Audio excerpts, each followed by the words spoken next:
Pattern and collage owls. Today I'm going to do a little project with owl collages. I think owls are really cool. I have several types that live near my house, and I love when I hear them late at night or early in the morning. For this project, I have a variety of scrap papers. You could also use just white paper and color things. Nugget's keeping me company today. The first thing I'm going to do is I'm going to make a circle. Now, if you had a paper plate at home, you could use that as well.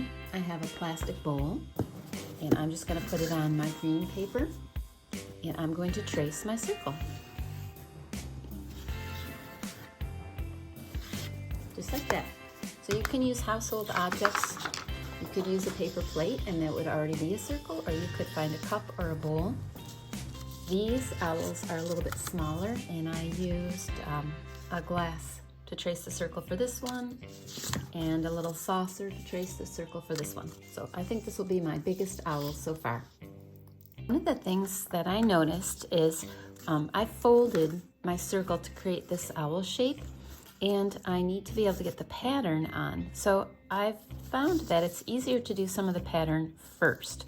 So I'm going to think of this as my owl's belly, and I'm going to make some different patterns and use some different colors.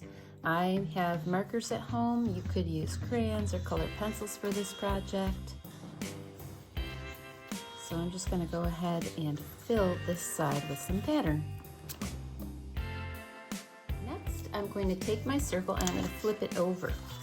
And along the sides, make sure, if I want it facing this way, make sure I keep it so I switch it and it's still, the pattern's still going vertical like that.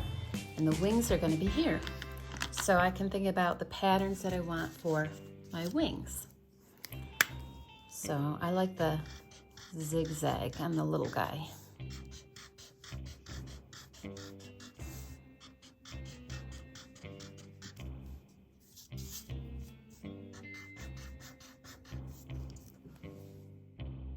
So now I'm going to flip it back to the side that's going to be my belly, and I fold my sides in like this. It's a little bit of an angle. I'm going to try and keep it symmetrical so that these lines kind of come together like that. I've got a little line here on the top, and I can go ahead and kind of add some pattern here if I feel like I didn't cover enough.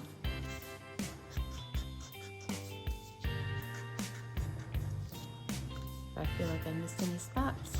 It's looking pretty good.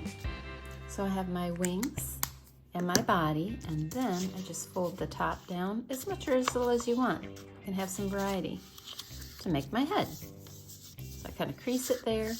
At this point, if you want to keep everything flat, you can use your glue stick to glue it down. It's up to you. I like to just glue the head and let it have a little bit of a 3D effect and pop up a little bit for the wings and the body. So I'm going to glue that down. Now you can kind of add your details with the collage part. I had a little scrap of white paper that I used for the eyes and some orange for my beak and my feet. I have a little scrap of yellow left over for making these little yellow owls, so I can use any of those papers to add some details. Whenever I'm making a project where I need a pair of shapes, and a pair is two, like a pair of ears, a pair of eyes, or a pair of feet, what I like to do is fold my paper. If I fold this white paper and I draw my circles, I can think about how big I want the eyes. When I cut this out, I'll get a pair because the paper's folded and I'm cutting both pieces at the same time. So I'm going to cut this carefully, and I'll have a pair of eyes. And the nice thing about this is then they're the same shape. The same shape and the same size. So then I have a pair of eyes. I can do the same thing for my ears if I want to have ears. Some owls have them kind of hidden under their feathers. Some have curved ears. Some have pointy ears, almost like a cat. Come in all shapes and sizes. Owls are really quite fascinating. So the same thing.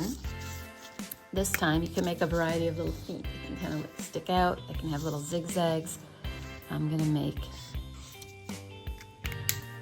two triangles like this. So my paper is folded, and I will have a pair of feet. And now I can glue these on the bottom. And I kind of like the little triangular ears, so I might do the same thing for my ears. I'm going to fold my paper, and I can just cut and get two triangles. And again, these are quite colorful owls. I'm playing around with pattern and shapes, and oh, of course, I must have a beak. It wouldn't be a bird without a beak, right? That's kind of a important feature. Oh, now he's lost an eye. So I'm going to go ahead and glue these down and add a little bit more detail.